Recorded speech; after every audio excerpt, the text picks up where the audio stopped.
and welcome back to another episode of My Third Eye. Today, or whatever time you want to call it, I'm Ghost, and I have Amy and Meredith on from the Gold Pill podcast. So this might be a swap cast. I do intend on letting them have the audio and let them release it if they choose. If they don't, it's completely fine. But I have them on so we can pick their third eye on the adventures that they're going through and why they started their podcast, why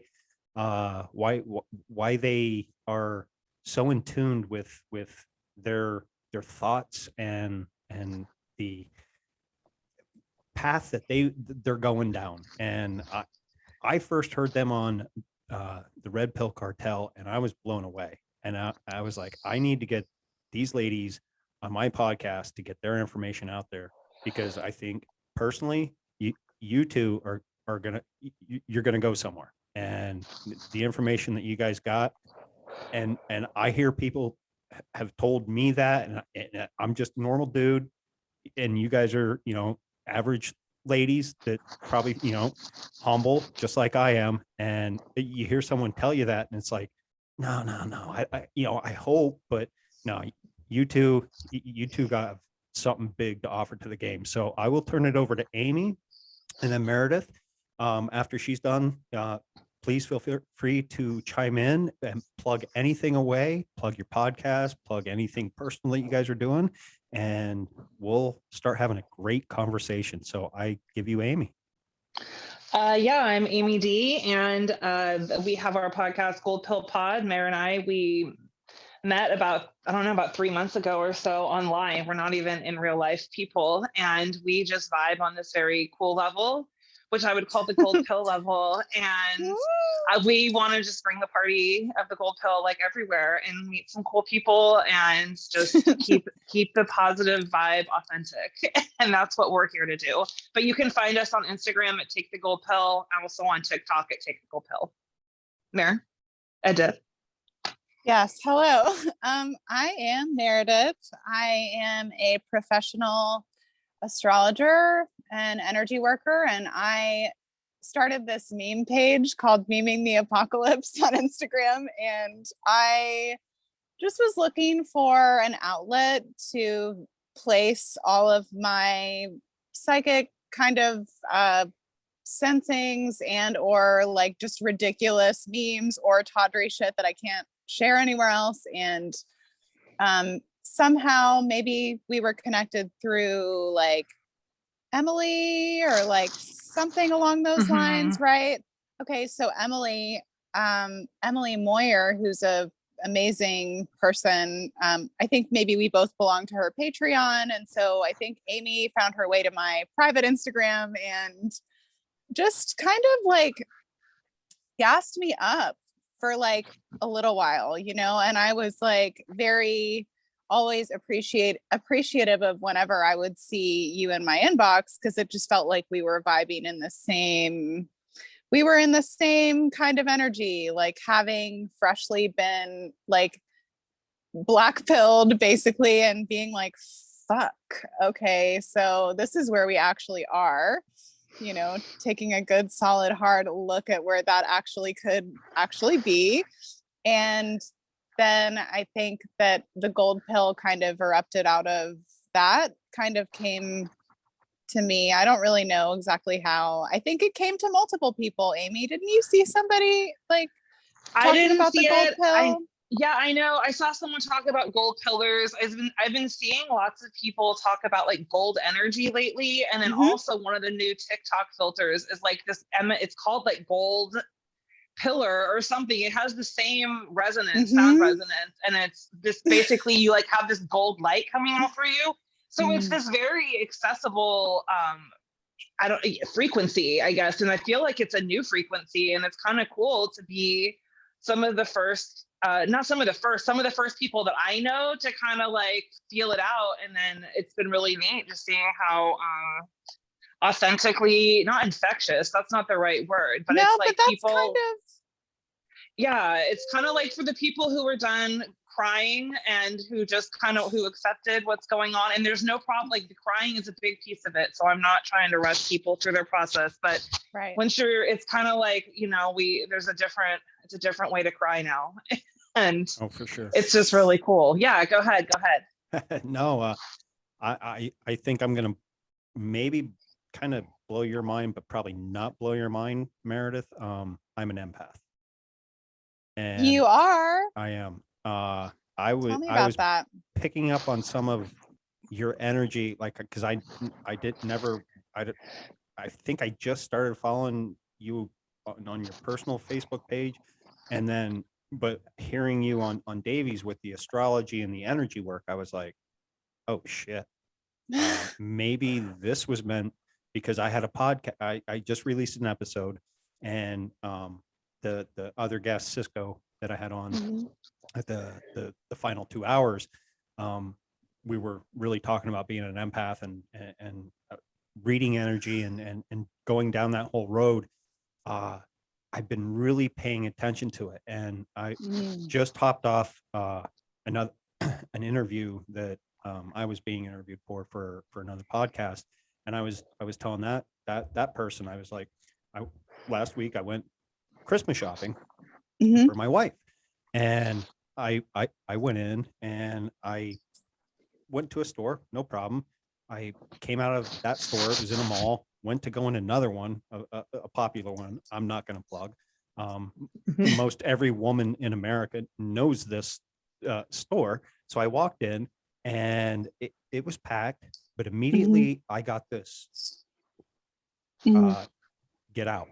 Like just I knew if I stayed in there, I would come out, as my daughter would say, twitchy, like just kind of anxiety-ish, just not knowing what's going on. I was like, you know what? I'm going to listen to what Cisco told me and pay attention to this and recognize it early on. I walked out and said, I'll go to a different store or get her a different gift. It doesn't matter.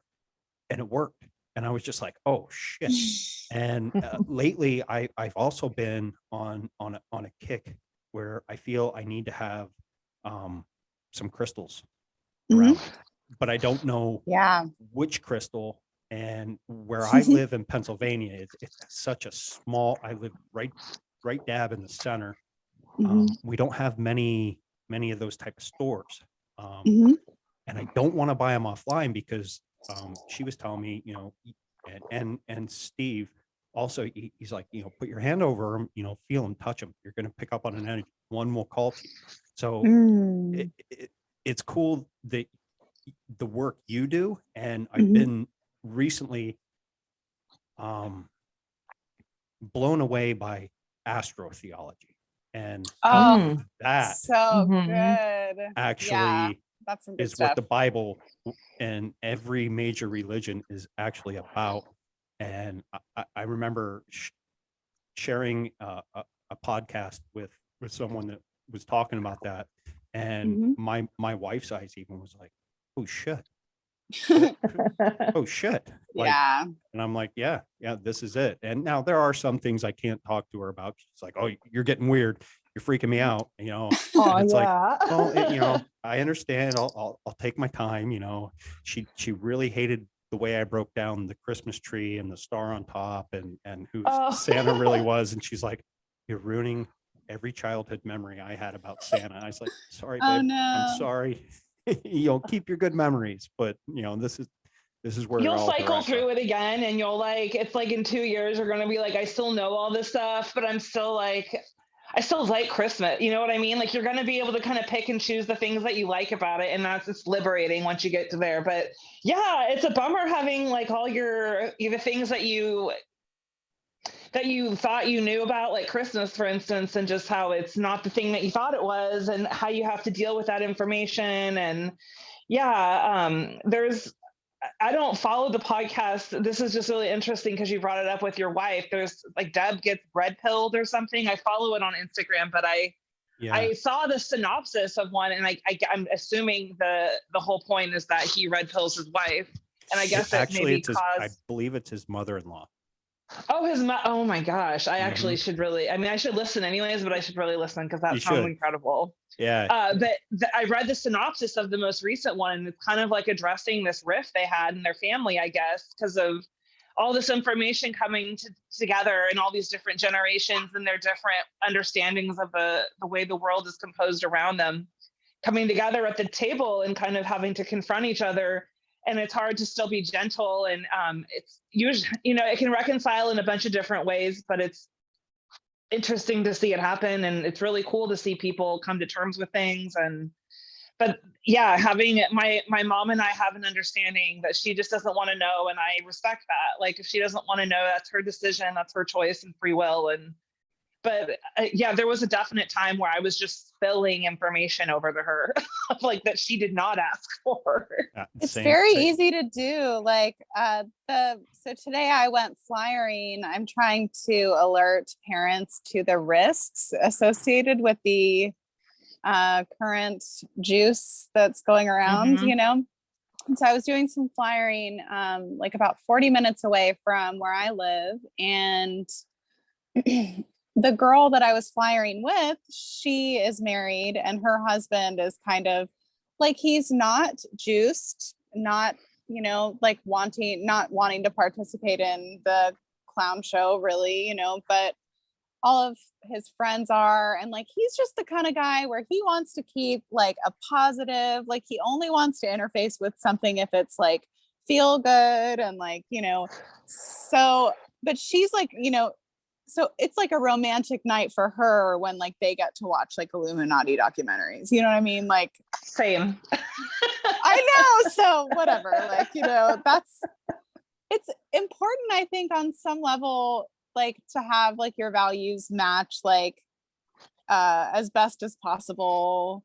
Like people entering into new relationships right now, I tell them like, okay, but what about your values? Like, are they like, where do you stand? There's a train coming down the road. It's like making people are going this way and people are going this way, and like, it's so it's kind of, that's an interesting my wife and I offshoot. share a lot of values together that are the same. Like we the funny thing is, we tried to, Christmas Eve we watched the new Matrix, okay? And I was sitting there and I was like, I'm gonna watch this just for the show itself, because I was a huge fan when it first came out. Now, obviously, your mind grows and things as you get older and what have you. And so I watched. I was like, yeah, it was good. I mean, I guess it lived up to the first three. It was a different time period then. And then last night when we were coming back from my daughter's place, watch, she was opening her presents and what have you, and she's like, well, let's rewatch that again. So we put it on, and she's actually paying attention, and she goes, I'm not getting these references. And I'm explaining it to her, right? Like, I'm throwing it back to this or throwing it back to that. I said, you know what, let's go back and watch the first one. So we did, and we started watching it, and I could just see her mind just going, man, this was in 98 when the first one came out, and they're talking about shit that's kind of relevant now. Yeah. And we got to a point where like she was tired, I was tired. I was like, we'll just stop it there. We pick it up next weekend, whatever. And I just left it at that. You know what I mean? I know with her, I can't go, blah, here's everything I know and what I've been learning and researching and listening to on different podcasts or guests on my show. I can't do that because it's going to sensory overload her. And I know what it's like to be sensory overloaded, because you're just like, okay, done, reboot, got to move on. Give it to me in a slow drip. Now, where I'm at, though, I'm like, fuck the slow drip. Give me the waterfall. You know what I mean? I want it all right now.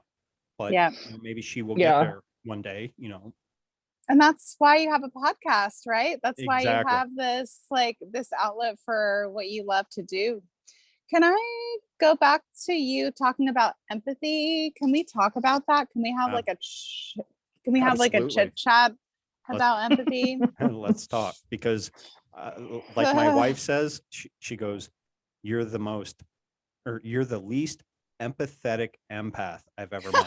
Because Fucking unless relates. Yes. unless you are directly Relates. involved in my personal life, I don't give a fuck. Like, Yeah. you know what I mean? Like, she'll tell me, oh, so and so died of this or that, and or is going through this, and I'm just like, okay, why are you concerning yourself with it? Do you know them directly? No, but they're, Mm. there's somebody I knew, or a friend of mine's friend or whatever. I'm like, I don't care. And she's like, man, that's cold. I'm like, it does come off as being cold hearted, but really it's not, because I focus my energy on the people that are very close to me.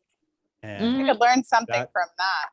that's where I come from. Like, if it's going to affect you, my wife, or my kids, or my in-laws, that's when I care.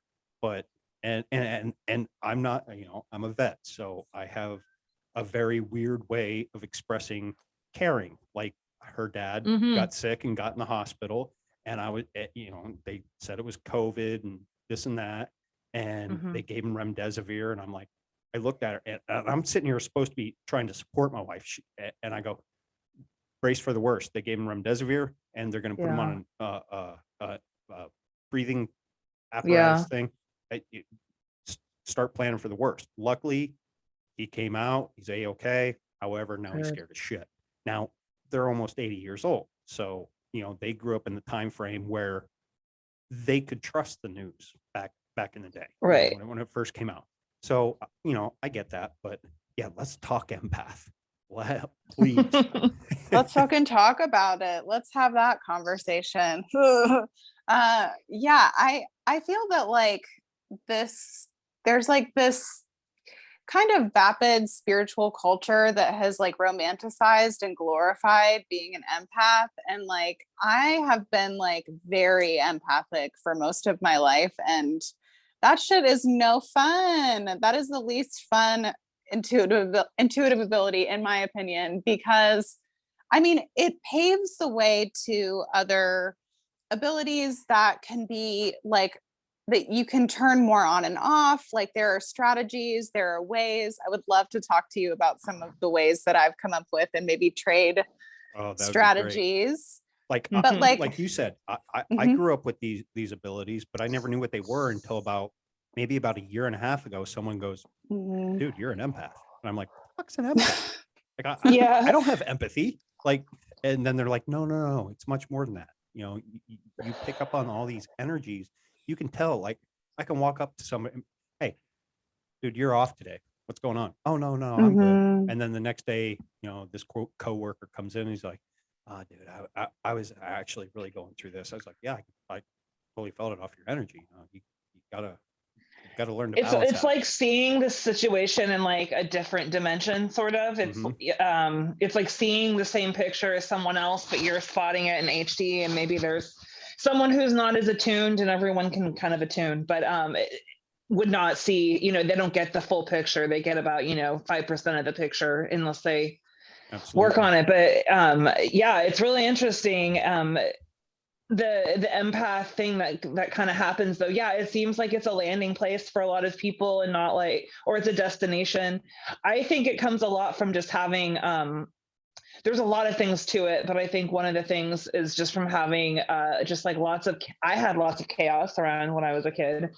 And I think having to gauge my parents, I didn't want to be yeah, you guys too, but if you I think it's a thing that we all share, because we had to really get attuned to our environments, and we had to know when steps were coming down the hallway, or what those things signified, or how there's just different things that we all had to deal with that made us more keenly aware of our situation. And I think that's also a real piece of it that a lot of people don't when the spiritual bypassing occurs, I don't think a lot of people account for that, but I think the real ones do. Yes. Yeah. So it could be argued that what modern inverse culture is glorifying or romanticizing about quote unquote empath is just like having a lot of holes in your energy field from having a lot of trauma and like having that shit from other people, whether it's like energies, entities, like getting in through like some of those cracks. And like Amy and I just did a podcast too on human design. And like for somebody like me, I'm always absorbing just information, data, you know, sometimes like I do absorb people's energy, but I know how to cleanse myself of it because, and I know how to seal myself, you know, now, but like, these aren't the things that they teach you. Right. And because then you would become too much, too, you know, Powerful. too strong, too powerful.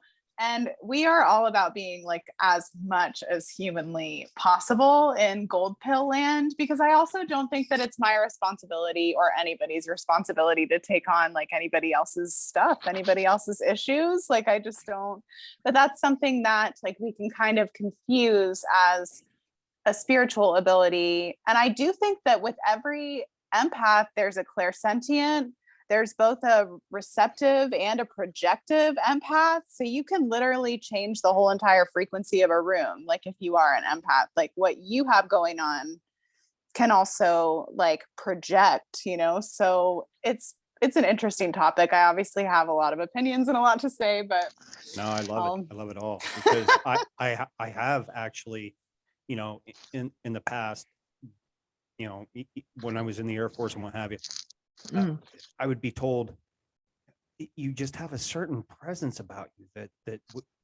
it's calming. And even my wife, you know, when we first met 13, well, next month will be 14 years. She's like, you know, talking to you on the phone or when we first started dating or just being in your presence, you know, her and I balance each other very well because where I start getting like freaked out about something, she's completely calm and brings me right back down. And when she starts getting, you know, it's the whole yin and yang. She gets, you know, I'll be like, hey, babe, you know, bring it down. You have no control over it. Just like you tell me, no control. It is what it is. Things will work out. And you can walk into a room and, like you said, control it. But at the same time, that is such a learned skill because I still struggle with that because it's so easy for me to feed on everything that's going around. I've been, and I've said this on, you know, 1 or 2 episodes or whatever, been at the grocery store. And her and I were in the checkout line and she goes, you know, I call it teeth talking because she doesn't move her lips. She just, what's wrong? What's wrong with you? You look like you're going to kill everybody in here. And I'm like, no, I don't want to kill everybody in here. But I hear everybody's fucking conversation that's going, it's like, just flowing around you and all this energy and everything. And it's like, no, I'm in sensory or overload. Like, just get me out. Like, you know, so I wonder if all of this neurodivergence that's sprung up in the realm is like an unintended consequence of like tampering and fuckery. Do you know what I mean? It could like, be. But I'm not mad about it. I love it. No, yeah, and at the end of the day, I like it too, and respect it and love it. But you know, because you learn something from every situation like that. You know what I mean? Whether it's that or even right now, you know, that was just me learning how to take on all that energy and learn to be able to push a lot of it back because since then I haven't been overwhelmed as much. You know what I mean? And you know, I've spoke about this. I think it was with Davey, and maybe it wasn't Davey, but I actually, when my wife and I were first dating, I actually cheat her up. Like I played with my chi ball. I was really into that back then. Fun. Starting to get back into it more, and maybe not physically working with it with my hands, but she was going through some shit, and she laid down on the bed, and she was a massage therapist at the time. So she went through the healing arts school. So like, her teacher knew Reiki, and I keep telling her, I'm like, can you get in touch with your teacher? Because I would love to have her on the podcast to talk about a lot of this stuff. Yeah. And she's like, I was like, I'm going to chi you up. And, I didn't know if that's the proper word for it or whatever. And she's like, okay. So I sat there and I did my breathing routines and closed my eyes and played with my energy ball. And then I started taking my energy. I started with her head, put my energy through it all the way out to her arms, down her whole body, down to her legs. I did that a few times, and she goes, I mean, she actually passed out, like fell asleep. And when she woke up, she's like, I could literally feel the energy coming from your hand, passing through my body, and then passing back through and going into your hand. And I've never felt that calm before. And I've done it maybe 1 or 2 times later. I think in the interview that when I discussed it, I said had never done it again, but I did. And it's something I want to really get back into, but it trying to explain to somebody that okay, it's not like you see an anime where I can go, or like Star Wars where you can go boo and energy flies. No, it's not like that. But there is energy, because we are energy. Yeah, we're totally like a current, like, it's I think that that's awesome. And I highly encourage you to continue to build up energy. I mean, I think like empaths or people who got the spirit about them, you know what I'm saying? Should have some kind of daily practice of some sort. Like, I have kind of fallen off with that because I just moved, but like in this conversation, I'm like, daily practice. Oh, I'll go back to that because I'm like, it's for me, it like tethers me to my body in a good way and to this world in a good way too. And like, it kind of sets the tone for like the type of day that I experience, and like a lot of my practices are like physical or like journaling or visualization, or like it kind of just depends on like the mood that I'm in or like the time of the month, like just to be totally like upfront about, how, I don't know. Yeah. So, yeah. Well, it's really cool you were talking about the different ways that it can like manifest in people. How being an empath is kind of like an umbrella term, and then there's kind of like what's the next level, and for that it's like how does it manifest best for you?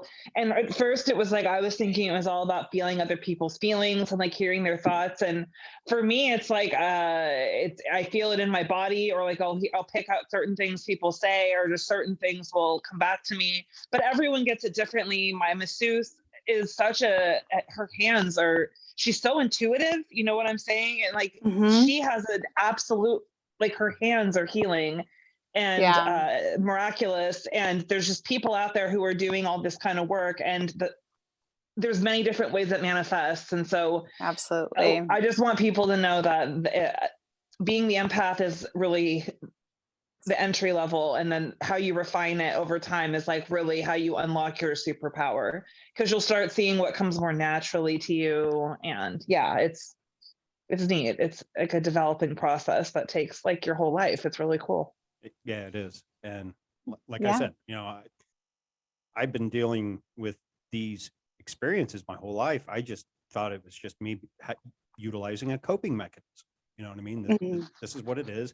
My latest episode, when I was talking with Cisco towards the end, I have a weird ability, and I don't know how to use it for good.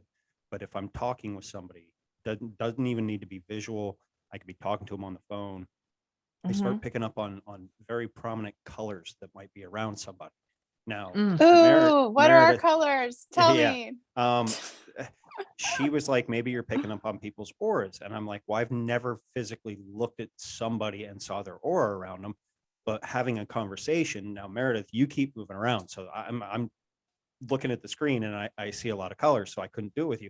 However, Amy, do you have something green around you? Oh, I'd buy that for $1. Do you? That's awesome. Is it, Yes. Yeah, I have like all my Christmas stuff over here. okay, and it's not just to be fair, right, Meredith? It's not visible in our screen, correct? No, you can't see it. There's lots of Christmas stuff. I have tons of green Oh, Christmas paper yeah. and stuff. Yeah. Yeah. And I'm Now- also in California and I'm legal, but I'm taking of the herb. And so Right. it's but like Medicine but with woman. but with Meredith, I'm not picking up on any colors around. However, because she's all of the colors. I feel, that energy connect, but it's weird that I don't know what that ability is, and it's driving me nuts. That's and I gotta so figure it awesome. out. But It's fun. Yeah. I like it. yeah, I've blown some people away with to the point. Hell where I'm like, yeah. "All right, Ghost, come on, Heck yeah. stop it. Are you like So you outside were my in the window?" Air Force, Ghost. I have like so many questions, or I don't want to hijack, but that's so neat. Yeah, no, go ahead, ask away. Well, I just was wondering how long ago, and like, how did that impact kind of how your awakening happened, or how did that happen for you? I was already, I don't know. Everybody always asks, when was your awakening moment? And I'm like, the more I think about it, the moment I was born, because I've always For sure. been inquisitive. And, I said, sitting on Masonic steps when, I was in middle school and, talking conspiracy talk about how, oh, if you talk bad about the Masons, they'll disappear you and this and that. And, and talking about just all sorts of different stuff, like the cabal and Illuminati and what have you. So I've always been inquisitive about it. So I don't really know when I woke up. I was in the Air Force from 96 to 2000. So Okay. it was a fun So time. you got out before 9/11, I is did. correct? I Okay. did. Wow. And when that Okay. happened, I got with my ex-wife, and that happened, and I was like, oh, I need to go back in, I want to contribute. And then she had gotten pregnant, and like 2 years later, because that was in 01, my daughter was born in 03. But the whole time I was like, I need to, but something was saying, no, don't, you just don't. And looking back on it, I'm glad. Now, the job that I had, I wasn't infantry, but Okay. Right. I was a weapons loader. I was responsible for a lot of death because I loaded the bombs, I loaded the missiles, I loaded the chaff, the flare, the rounds that went into the that's what we did. And then the pilot would take that aircraft, go up and do his thing and fly off. And Wow. what a lot of people don't know, 96 to 2000, there was like this quote unquote rest time in the Gulf War. Okay. The Gulf War never ended. Okay. Okay. What people don't know is we stayed over there. We were always flying missions, doing whatever, dropping those bombs. And then 9/11 popped off, and it was like, now with the knowledge I have now, it's like, that's why you didn't need, you shouldn't have gone back over, because it was bogus. Everything was done for a ritual and to keep, the That's really, really strong. War is a ritual. Well, it's so strong because you had just gotten like freshly out, and like that programming that you fought to go back in was really like, I just can only imagine. So like, congratulations. Yeah. My load crew, we had a 99.8% pass rate in load barn, which every month you had to go down and be certified on loading different munitions. And we were good. We were really fucking good. Yeah. And sure. I was like, man, if I could go back and get my crew, the crew that I was on, man, we'll load the fuck out of some missiles, some bombs, whatever, get these, jets turned around, get them up there, drop these fucking bombs. In hindsight, I wish I would have worked on the A-10. I worked on the F-16, and as a guy that's 6'4", the wingtip is like right here at the bridge of your nose. I hit my head a lot. it wasn't I'm the perfect sure. it wasn't the perfect aircraft, because I wanted to be like on the F-15 or the A-10, because it was a bigger jet. But no, it was fun, and I met a lot of good people that I'm still in contact with. My old we ran in a 3-man crew, so your 1 man was your supervisor. I was the 2-man. I was in charge of the toolbox, plus learning what the 1 man did. So I mirrored his job, and then the 3-man, he drove what we call them jammers. And basically they're like this weird little, I don't even know how to explain it. They're like a forklift without forks, but you could put a bomb on it and it would raise it up to the ejection rack. Like a lift. Yeah, like a little lift. And that's what he did. And then he armed, all the detonators and what have you. But the people that you meet, it's a beautiful thing. It is a brother and sisterhood. And Totally. when you see people coming out and they're like, oh, you're, because and I got a lot of looks even when I was in, because I keep my head shaved, and I'm a tall white guy. I'm Scandinavian, Celtic descent, and Czechoslovakian on my mom's side. So, oh, you're a big white skinhead. No, I don't, bro. I don't see color. I see content of character. Other than that, no, I bleed green. And some of my best friends were of different ethnicities and colors, and it was the best. I'll tell you, anybody out there, you go to a good Southern African American family barbecue, you're getting treated good. And you better eat. Absolutely. Because if you walk away hungry, you're a dumbass, because they have the best fucking barbecues out there. And fried catfish and some collard greens, give it to me all day long. It was just a different time back in the 90s.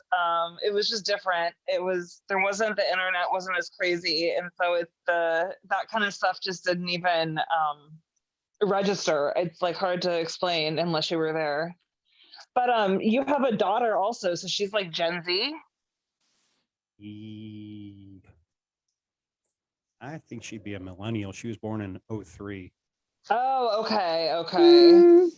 That's so cool. It's how is it like, I don't have children. How is it like raising kids and this whole, knowing what you know about the state of the world and stuff, and how do you keep it gold filled?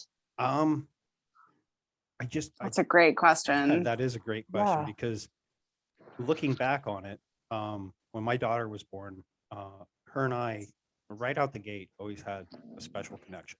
Like, she was always a daddy's girl. Her mom, through the divorce and what have you, long story short, she wasn't the most cooperative, but my daughter and I always kept a good relationship. I ended up getting remarried, and I ended up having a stepson. And I just always kept it real with them.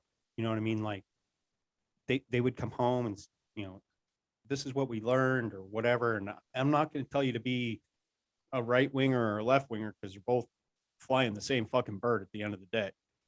But look for the truth. Yeah. Always look for the truth. You know what I mean? Okay. And so they grow up.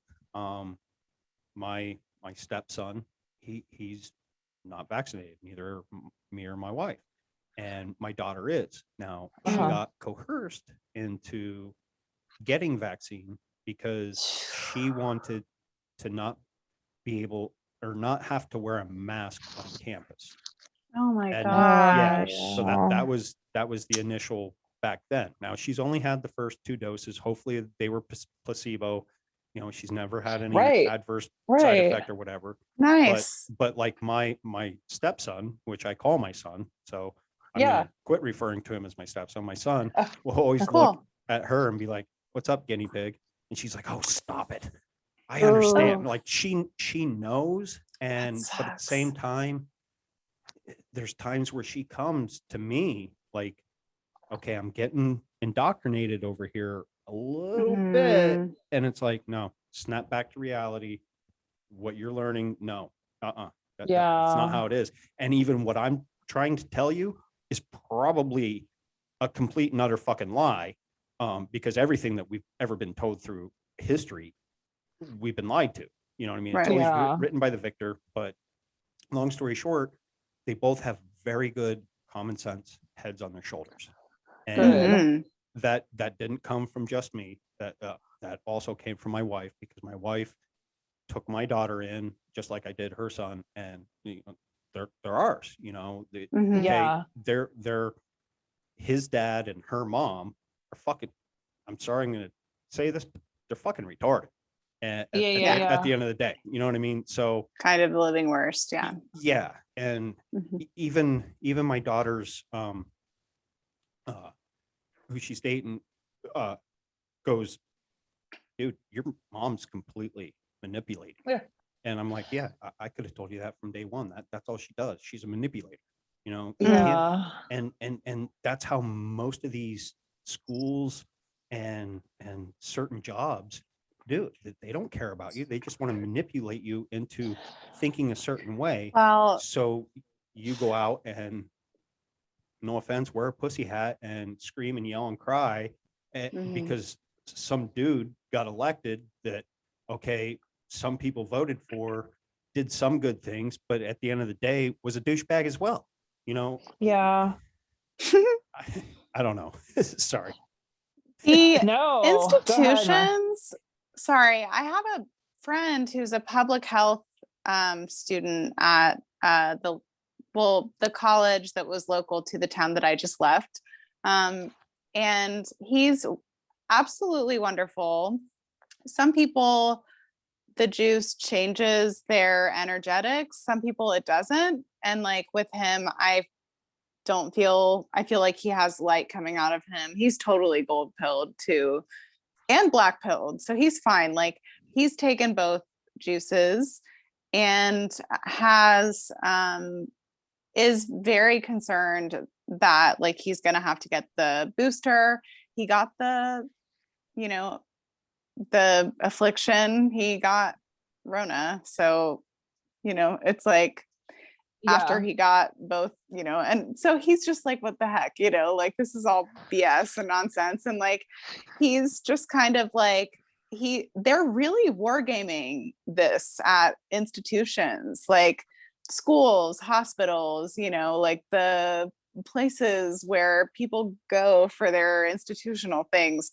I would imagine like probably the court system is probably Sure. like wargaming Mhm. this. And it's like where you kind of like there's apps and there's like forms and there's tests and like it's like they're totally like it's mostly like at colleges, dude. It's insane. They are like Oh, it's wargaming crazy. the fuck out of some colleges right Yeah. now. And, It's very and at the end of the alarming.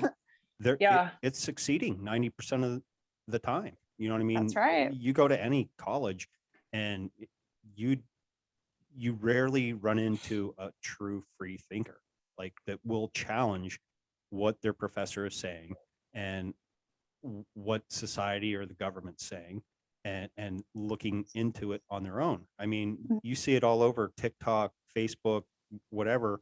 You know, these people do these, interviews. Who was the first president of the United States? And it could be somebody that's 20, and it could be somebody that's 60. Oh, I don't know.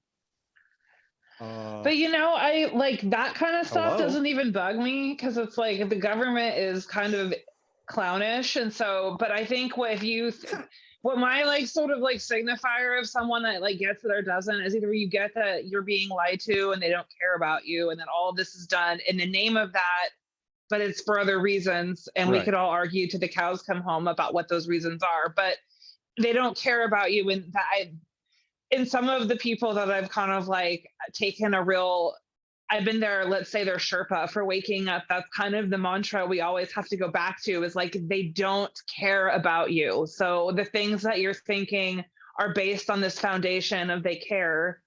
And that is simply not true. So that's like the number one thing that you have to go for. And yeah, anyways. Oh, yeah, you're absolutely right. I was just making like a generic, statement. Oh, absolutely. I what I wasn't mean? going Like, at you at all, but it made Yeah. me think. It pinged my little senses, and so I started thinking a lot about receptors. that. Yes, there you go. There you go. Would a wide awake, open, free thinker be at college? No.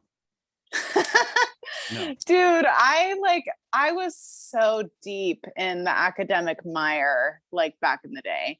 I actually worked Same. with veterans like on a couple of different research type endeavors. Okay. And yeah, like definitely like a super like shit upon group from my observation. Like That's where Absolutely. that's where the Ah. term was coined. Learn to embrace the suck, because once you embrace Ooh. the suck, nothing sucks. Sometimes Yeah, you just have that's to eat the true. shit sandwich. You just have to Yep. eat you have to eat it. If you learn to could like the decide, taste of shit, then it doesn't taste like shit. you can put a little bit of mustard on it. You can dress it Yep. up, dress it down, Yeah. But at the end Dress of the day, it it's still down. I would shit. love to see that. I mean, Pick out the corn and the peas. Yeah, dressing it down. Yes. Just- And we went there. Yeah. That was it only took however long we've been recording. Thanks, Yes. Yeah, but the foundation that people, just the understanding that they don't care, and that was a big one. That's like maybe the only most important one for me. And then it's kind of easy to understand the way the world works, and then it's easy to find the people that do care about you. Yeah. Oh, because absolutely. they act so differently. Go ahead. I'm sorry. No, I was just agreeing with you. I was just saying absolutely. Like, Oh, I mean, okay. I don't even know how to curtail that, because we went from poop and embracing the suck to people understanding and caring about you. So Damn. that was kind of a weird segue. Well, into, The gold well, pill goes long, it goes wide, it goes It does. far. It doesn't really have any like it has no bounds. hey, it has that's no fine. bounds to where Hey, when you're trying to pry open your third eye, you're gonna get it all. So Ain't that the truth? That's too much. You get the good, the bad, and the ugly. So Yeah, That's right. So you have like Scandinavian descent. Have you done like the 23andMe or anything, or? no, I won't give out my Yeah, I haven't done that either. I definitely I'm haven't. about I to was do that it. close to doing it. I'm about to do it. Yeah. I was so close, and then I'm like, these fucking companies are run by China. And Yeah. then you listen to other podcasts, and then you go down the conspiracy rabbit hole. It's like, oh, they're collecting all our DNA. Why do they need to collect our DNA? Are they gonna, share it with other countries to make super weapons to really fucking try and take us out, or clone it? The conspiracies. Yes, they're gonna do all of it. Yes. Yeah. So it's like, no, I'll just go by what my ancestors wrote down and how they studied it, and then gave to me. And obviously I didn't do anything with it, but yeah, I have like some Norse in me, some Celtic in me, and my mom's family actually came here straight off the boat from Czechoslovakia. Like my mom literally grew up speaking Czech and hated it so much that she never wanted to pass it on. I'm like, man, you could have passed on something so cool to me. You know what I mean? Like I don't have a use for speaking Czech, but to be able to speak Czech, cuss you out in Czech and you wouldn't even know it. I'm trying to make it sound pretty. Yeah, my mom came here off of the boat from Germany in 1955, so she's the same. She has like 5 words that she knows, but yeah. Yeah. But it's weird, yeah, and it's a bummer too, because you don't really get like the culture that you definitely are a part of. But American culture is what it is, but it's not our traditional culture, and I just think that's a bummer for all of us, especially since there's kind of this rejection of who you used to be the minute you get here, like Ellis Island style. Like your name's going to be different and it's going to fit in. And, yeah. And dude, I don't want to bring race into it, but if you came here and now here we are living, we're 3 white people, they automatically think we're just white racist colonizers. And it's like, whoa, hey, no, I don't agree with everything that went on back in the day. That was fucked up government policies. And the same groups are like the Jesuits and like the Knights of Maltas and all of these fucking groups are pretty much responsible for like every like major genocide and like all of this, right? So like I'm white, you know, and my ancestors, I believe, are Circassian. And so these are not my lands. You know, the practices that are uplifted here are not my practices. It's okay. Like it's just the truth and the reality of it, right? And like, you know, there is something that is a little bit like spiritually like disconnecting about that, where like you want to have a connection to your lands and your ancestors and stuff like that. So yeah, being in America is very interesting at this time because can I get like super like astrological nerdy? Okay. That's funny. So You better. I was just going to ask you if we could go So- into astrology. Well, I don't know if you've heard about the Pluto return for the US. I'm just going to reach right in there and just go right for it. Go for it. Take it away. So, you know, Pluto was in Capricorn when this nation was founded, you know, at the very like ending degrees of Capricorn, which is where it's kind of approaching now. The Pluto return is exact on February 22nd of 2022. It's almost like we live in some kind of like matrix or something. Simulation, yeah. Right. Like it's almost like this is like operating on gears. I'm like, you know, but so like Pluto in Capricorn is that like overgrowth, that like late stage capitalism mixed with like ideological, like hive-minded liberal, like, you know, that like Marxism, right? Like, and it is that like institutional corruption that's just grown so much that it's like an overgrowth. And like we have been as a nation, my opinion, avoiding looking at it. Look at it, people, like look at it, like you have to see it. And I think that like at some point like it just overgrows so much that you literally just like can't ignore it, you know. And I think that so that's the Pluto return of the US, right? But Capricorn's opposite sign is Cancer, which is about the home, the roots, the mother. Oh, what is that? I can't see it. Hang on. Oh, there it is. Cancer. Are you a Cancer? Me? No. No, I'm not. But my daughter is. I'm Pisces actually. But yeah. Oh, love it. Funny Okay. that you brought that in. I want to ask more about that in a second, but go I ahead. will say that like Cancer is the connection to the ancestral, the connection to the roots and the home and like the homelands, you know, this is like Cancer territory, right? And so I just think like it's a brilliant way to kind of like emotionally cauterize people in a sense, is to kind of like disconnect them from their land, their roots, right? And then take them into this. Yeah. It's interesting if you think about war and like under those circumstances, is like even if you don't get the body count, let's say, you're still destroying a city and displacing people's homes. Right. And you have all that displaced energy, and it's almost as if with everything that's going on, like no one is going to be at their homeland anymore because everyone's going to be moving around trying to get away from different things. But I'm sorry, go ahead. I didn't mean to hijack your This astrology. is a huge time of this is like another reset, and like the last, I would consider like the last reset like was like what displaced us all in the first place, like, you know, on some level, some way, you know, we've all been through this before on some level, so we know that like a displacement is, you know, even if you just think about like if you go with the colloquial history of like Columbus or whatever, which is the legend, is that the world went flat to round, right? And he knew it, like there was this whole different conception of the way the world worked, and that then it displaced like literally everything, because, you know, there was a whole migration of people and land, territory, you know, battles, things like that. You know, allegedly blankets being handed out, you know, things like that. Right. But also it's really what helps me sort of like decipher like I'm a racist colonizer from like the reality of the situation is like white and black and all these different colors are constructs, we're all like people from countries, you know what I mean, at the end of the day. And so if you kind of take out United States right now, like you have Czechoslovakian roots, and we all have like different places that we're from. Mm-hmm. And so I don't know, it just seems, I kind of lost my train of thought, but can you get me back on, Mare?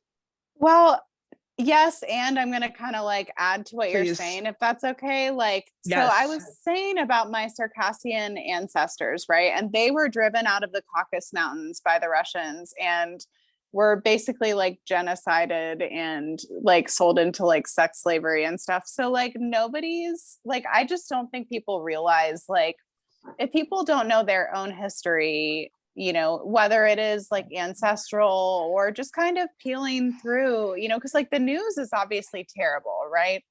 Like we can all agree that the news is horrible, but history is like the version of that like is the past, you know. It's like the history is like the news, you know. It's kind of like, so you have to like go in for yourself and kind of decipher like your own history, which kind of gets me back to something that is kind of unrelated, and sorry for kind of like following my no, but can I just jump in real quick? When you hell said no, yeah, cancer was always looking to tie into their past, right? mm-hmm. My Absolutely. my Nana, my wife's Nana, Mm-hmm. she lived to 98. She passed away like I think 2 years ago, maybe it might be 3, but she Mm-hmm. always looked at my daughter, you know, she embraced her. She goes, "Oh, you have such an old soul," because my daughter loves old stuff, like Mm-hmm. you know, whether it was from my Nana's past or whatever she collected. But and I'm kind of the same way too. Like I've always been Mm-hmm. drawn to older stuff, like just looking into it or wanting to know its What's your roots. I'm Pisces. what's your moon sign? I don't know. I'm Oh, new to all this. He's fresh. Astrology. hey, I'm a noob. All I'm right. a newbie. Can you like send a chat with your time, date, and place of birth if you want? Like, honestly, can I roast you on my on? I'm just kidding. What? I don't care. The thing is, I honestly, my time of birth has always changed every time my mom's told me. So I don't know if I was born at 5:56 or 6:35. I was born in the early hours in the morning on March 20th, 1977. Let's find out your rising sign. Let's play a game. Okay, unless you don't want to take up your podcast with this. No, I do actually. That's what this podcast is all about. Because I'm really intrigued by it, because the other day, a couple of weeks ago, the wife and I were, you know, out Christmas shopping and what have you, and I looked at these candles, and it had all the zodiac signs, and then it had your ruling planet logo. And I was like, oh shit, I never knew my ruling planet was Jupiter. I was like, that's kind of cool. And I went to look for hers completely sold out. I was like, okay, well, I don't know your ruling planet. And the whole purpose of it was like, okay, I'm gonna come back and learn about it, whether I do the research or I have people like you two on to educate me, because that's why Meredith I started is this the podcast. Astrology queen, and I love it. So send me the birth information, even if you just told me, because you know, he's March 20th. Okay, thank you. See, you're awesome. Well, I'm March 15th, so we're very close. I'm 1981 though. What is he? He's 1977. So yeah. Oh heck yeah. That's that girl. All right. And then in the wee hours of the morning, right? Yes. All right. And then where were you born? Gillette, Wyoming. Gillette. Isn't that like a razor? Yeah. Yeah. Best man can But go. is it like connected? Is there like a big factory there, or is it named after the people? No, it just is. It's just Gillette, Wyoming. Gosh. Always seeking no meaning. factory for razor blades or nothing. Okay. We'll have to see. I'll have to look into that. It's interesting when there's like those little synchronicities. Yeah, because that's how I explained it to people when I was young. I was like, yeah, I was born in Gillette, Wyoming. You know, like kind of like well, how's it spelled? Like the razor company. Yeah, Oh, is that yeah, where yeah. it's It's the from? same No, thing. no, it's not where it's from, but you know, No, that's just no what they called it. relation. You Yeah. know, my grandparents on my father's side, they lived in a little town in Wyoming called Tensley. And Uh-huh. it got its name because from Buffalo to, oh, I'm going to draw a blank on the next town over. And my dad, if I know you listen, you're going to kick my ass. You're going to smack me upside the head and be like, how can you forget that? But anyway, the next town over, it was where 10 sleep was 10 sleeps. And then it was to the next town. So they had to sleep 10 times from Buffalo, Wyoming to get to 10 sleep. And then the next town over. I love that. Yeah. So it crazy stuff like that. But like I said, I'm a noob to the whole astrology thing. I think it's fascinating. I have a series of questions for you. Okay. Do you do tarot as well? Yes, I do read tarot cards, as Because does Amy. Good, Yeah. because I really want to get into doing that because my you know, your whole life you're saying, oh, that's bad juju, you shouldn't do that. No. I think you should. Love it. So yeah, divination is the shit. Yes. Fire away. Well, so I have a series of questions. I'm just kind of trying to like refine like what your actual time is. And I think that like, so I put in 5:30 in the morning. Okay. And I'm really like feeling like this chart is accurate. So, but I have a series of questions. I just want to confirm some of the suspicions that I have. So, is your dream time like very interesting active?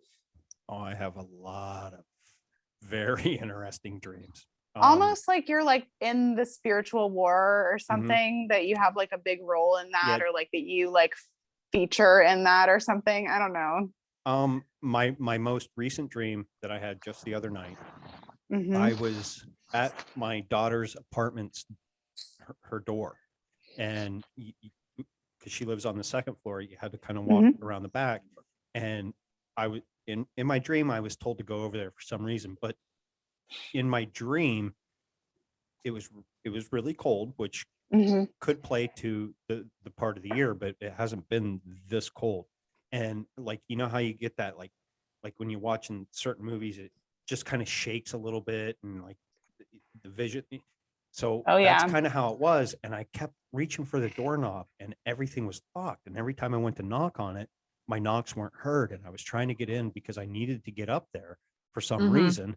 And then I woke up, and I have a lot of dreams where like I'm people that mission centered. Listen to the podcast. No, I'm really into gourmet mushroom hunting in the wild. And yes, cool. I'll have dreams where I come across big harvests of mushrooms, and I'll go out the next day and not find anything.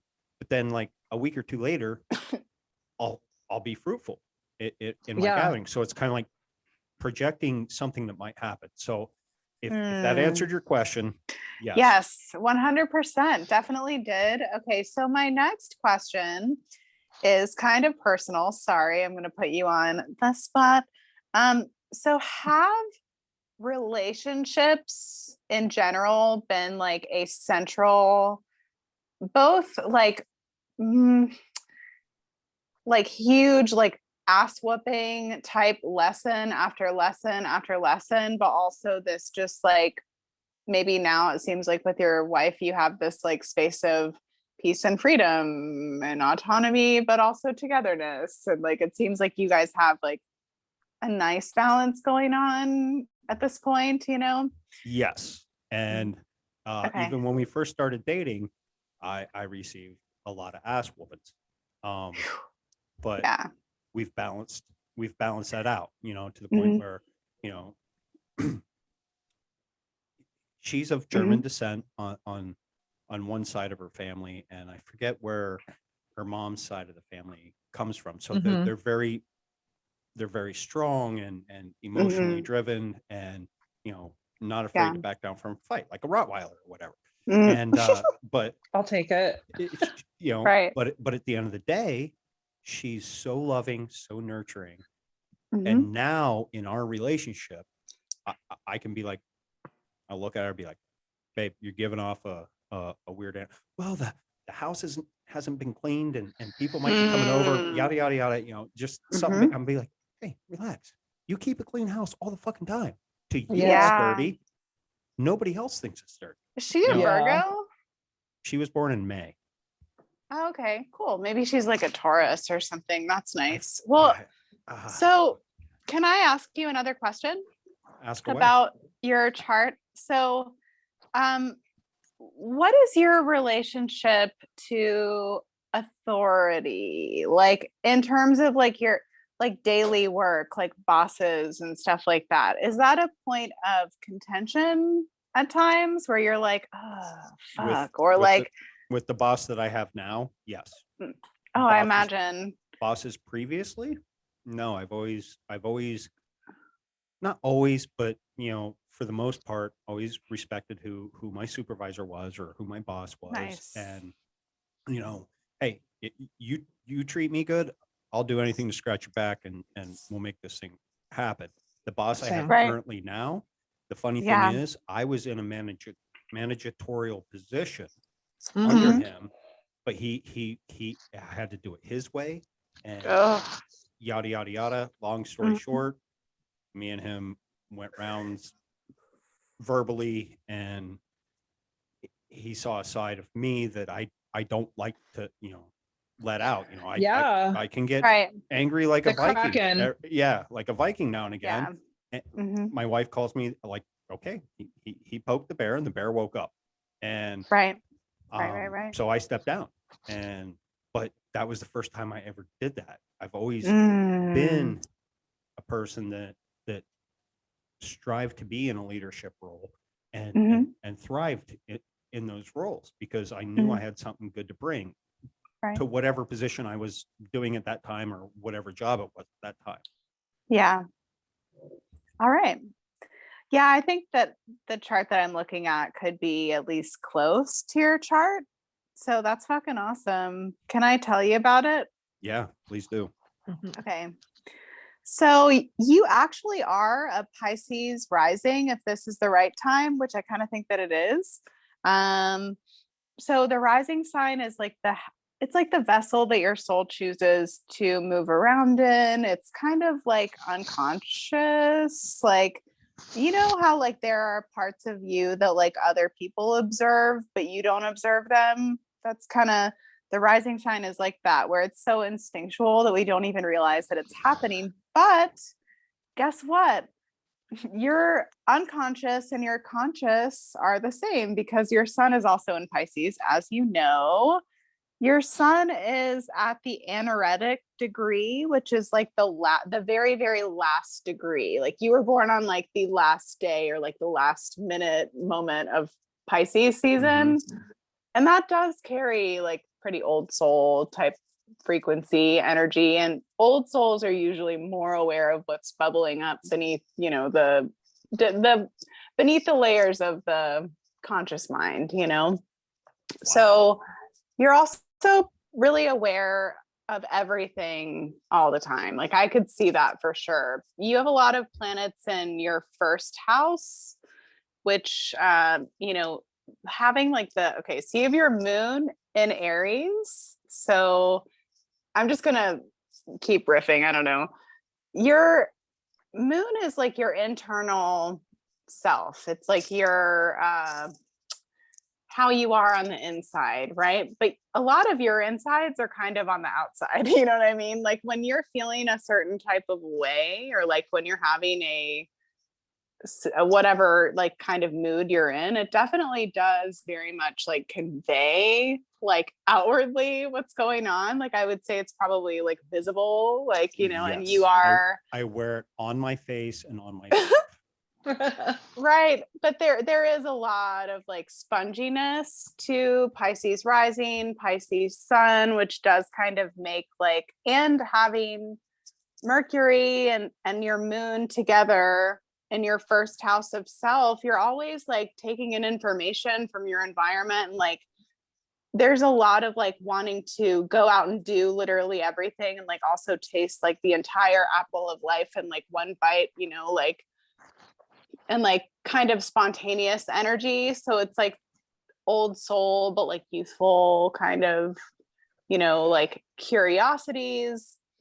But yeah, like very much like energetic hygiene and maintenance and salt baths and like, you know what I mean? Like candle work and like, you know, just keeping your energy clean, like super clean, squeaky clean, you know, is a good, because you are like, that is very spongy Pisces energies. There's a strong thread of Pisces energy among all the people that are talking right now, which is not surprising at all. Probably. That is crazy. I get like a Triton or like a King of like Cups, like energy. King of Cups. Yes, I could totally see that. That's a really like astute. Okay, enlighten me, because I'm a it's new. a tarot card. Yeah, go ahead. It would just basically, the king is like the solid, the form, the thing that's like concrete. And so like, I don't know, Aries energy comes to mind, but someone who's just really strong in their position. And then also funny you said Aries, because I was born on the last day of Pisces, but there are certain traits that I do connect to with Aries. Because your moon is in Aries, your Mercury is in Aries, your Venus is in Aries, your sun is in the house that's related to Aries, as are all the things I just listed. You're kind of like an Aries. You know what I mean? Like, but then also you have like the emotional, like inner worlds too of the Pisces. So you have like kind of Neptunian, sort of like king of the sea, like, which is sort of a paradox and an interesting. Like I'm just going to throw it out there. I'm a bitch. You hurt my feelings. I feel really bad. You know what I mean? Like oh yeah, you'll sick the tides on them. If someone, do. Like if I try to do something and people are just like, oh, not buying it and just kind of blow you off, it's like, oh, dude, I put all this energy and y'all don't want to do it. Like, but I thought y'all wanted to do it. You know what I mean? And then you feel bad, and then I internalize that. Oh, maybe it's me. I see. You send the tides on yourself. Yeah. Yeah, that's interesting. Yeah, I definitely like when I saw your 7th house of partnership, and then I heard you talk about like your ex and like your current partner, I was like, holy fucking shit. I was like, this is it, you know?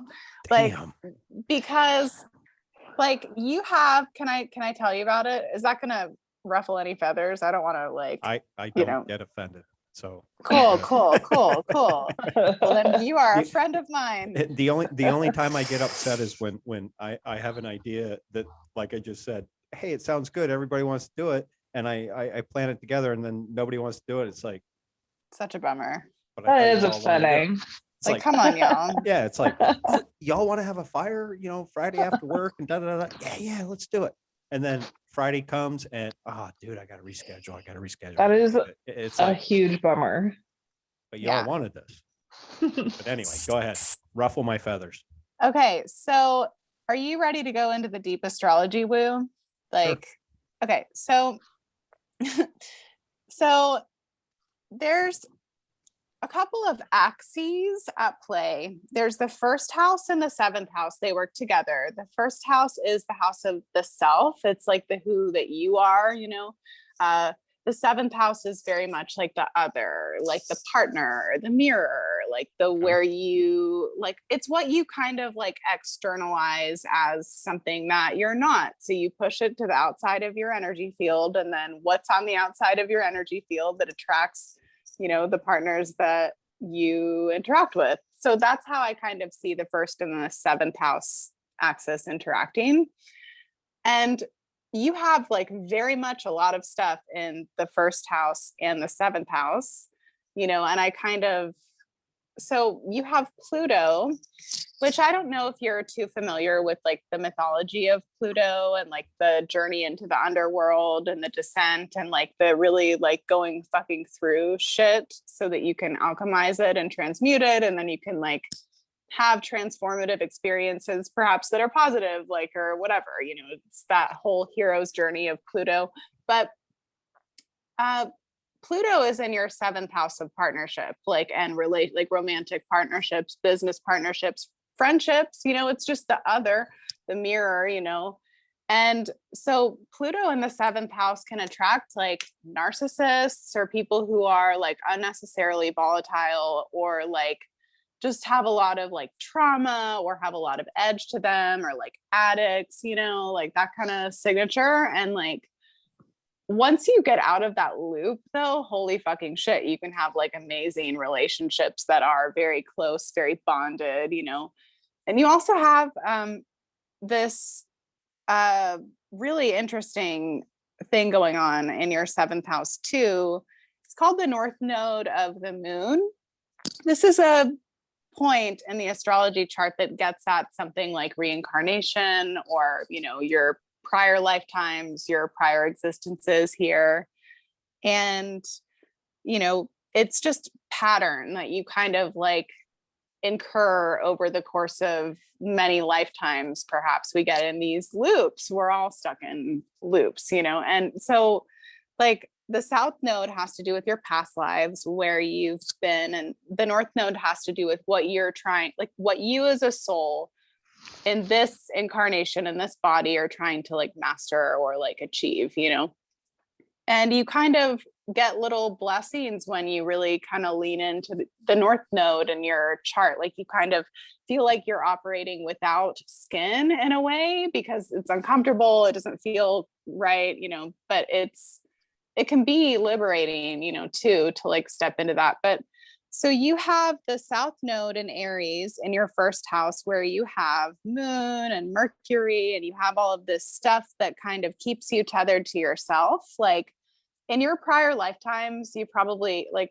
were a hermit, or like, living in the woods, just like doing your own thing. And like, you could probably be alone for like a long time, like happily content to like stay in your imagination and just like create shit and like do whatever, learn, just like you have so much going on like mentally and like spiritually that you could just keep yourself probably occupied forever. But there is this, I'm going to cut you off right there just for 1 second. Okay. I always even tell my wife, you give me basic tools, I'll build a fucking shelter, dude. and Yeah, I will live completely off the grid and off the land. Like to me that is satisfying. It's hard work, heck but yeah, it's satisfying. Yeah. And oh wow, keep going. You're blowing my good fucking mind. stuff. Yay. I know, I'm glad that I got to be your introduction to astrology. I'm like, I'm loving this. Thank you for letting me do this. So your North Node is in the 7th house in Libra. So this is the house of the house of partnership and like, relationship.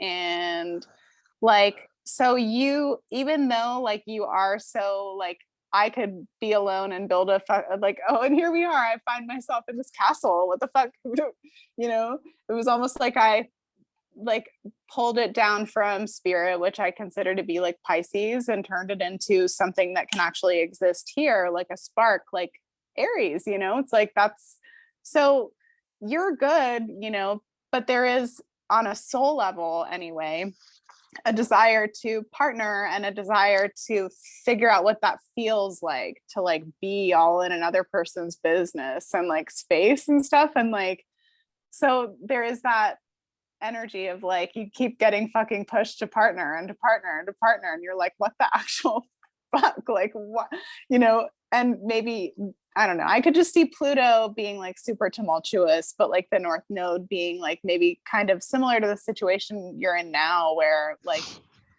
you kind of get that cookie, when you like break that pattern, you get that cookie. And I know that you got a couple ass whoopings like at the beginning or whatever, but like, it's, yeah, I don't know. So I'm just going to shut up. Did it all for the cookie. I did it all for the cookie, and that's it. My God. Like that's everything I've been like feeling almost like my whole life. Like, you go in at me, I always wanted to be like the white knight riding in to save the damsel in distress. And Aw, that's rescue. that's not always the good thing, because sometimes the damsel is really fucked up and she's the damsel for a reason. You know what I mean? And She's the no damsel offense. that'll eat you. Yeah. Professional damsel. Yes. And no offense to you two, but then I meet my now wife, and in the beginning it was kind of like that, but it was only kind of like that because she came out of a really, really fucked up abusive relationship. You know what I mean? Yeah. And Yeah. there was times where, no, I'm done. Not me, her. She's like, no, I'm done. We can't do this.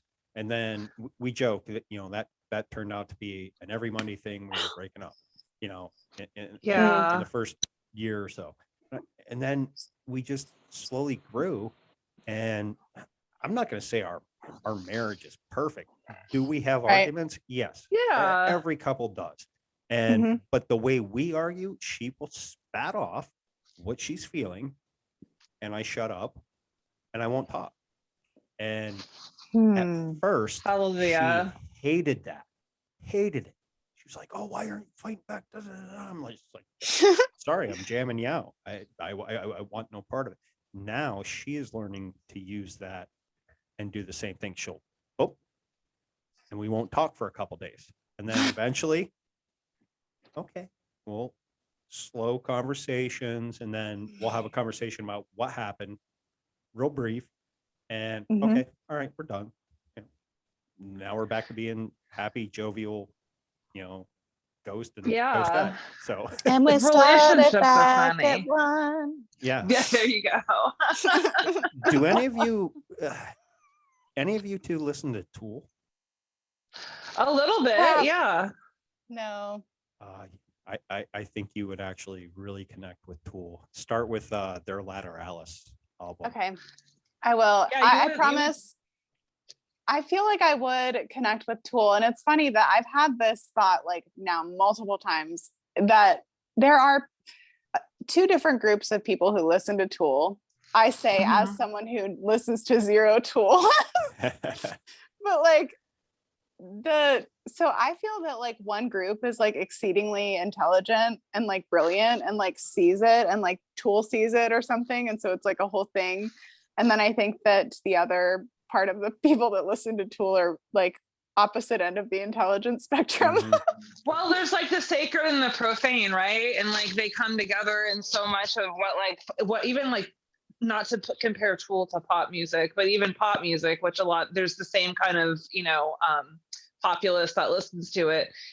It's for everybody, but like, if you get it, you get it, and if you don't, you don't. And it's not it's some people can just enjoy like bopping their head, and some people like really get what the words are about, and like they get like the math, and they get like they get the whole like spirit of Tool and what is like what they are a tool for, if you will. So it's interesting to see the different levels at which people understand and appreciate music. But I'm glad there's all sorts of different levels, because it's really fun, and it creates all sorts of neat conversations. Oh, absolutely. Yay. How did you get into astrology this deep? Because me personally, in my character, I want to be where you're at, to where I can just sit there and look at this, look at that, and flip this tarot card, and whatever the case may be, and I have no problem saying I'm a noob. That's one of the reasons why I started this podcast, because I wanted guests on, such as That's the both first of you. step. Yes. Is I want to be more educated. I always crave more knowledge. Anything Totally. that I take up as a hobby, I do everything in my power to master. Whether it was DJing when I was in the Air Force, or archery, or whatever hobby it was, and right now this is my new hobby. But at the same time, I feel this is a hobby that I don't want to let go, because I know it's going to constantly give me new information, new ways to think, to open my quote unquote third eye, and just view things on a different level. And and a different perspective, whether it could be good, it could be bad. And when Mhm. I say bad, it doesn't necessarily it just might be a little darker, but with some light in it. You know what I mean? So Yeah. Balance, all in balance. yeah. Yeah. Maybe I'll have How to. did you get started in astrology, Mare? Were you doing Oh, it in Yeah. college or? sorry. Thanks, girl. That's okay. Yeah. Well, so let's see. I was 19 and I was working at I was 20 or I was 19 or something. I was one of those ages and I was working at a yoga studio and someone asked me what my moon sign was and I was like, what do you mean?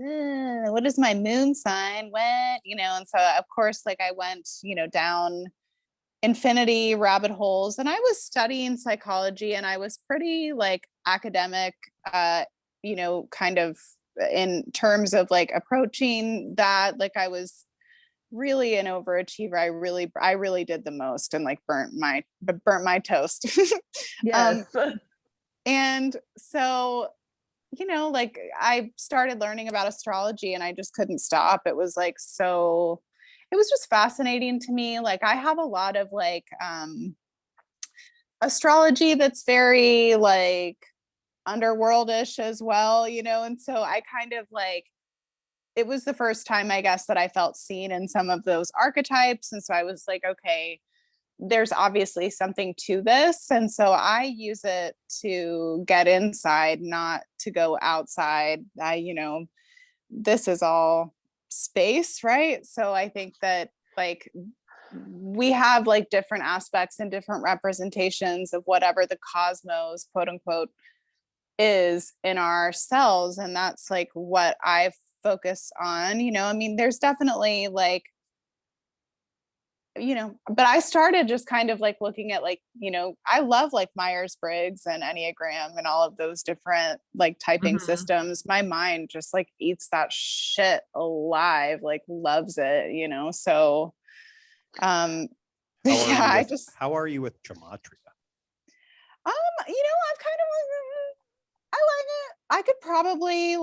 I probably could pick up gematria and kind of like get into that like a little bit more than I have been. And like I've looked up my name and I've looked up my house and I've looked up like I fuck with gematria, but there's only so much time in the day, you know what I mean? And like there's only like Yes. so much information that like I can For sure. I like ingest it inside of my when- fucking skull, but what? Yeah, I liked Sorry. it when other people do it, and then like you can kind of add it supplementally to the things that Right. you're learning. You know what I mean? Like, because it's always like if the gematria matches up to something that you're onto, it's just like one more sync that you can kind of keep in your pocket.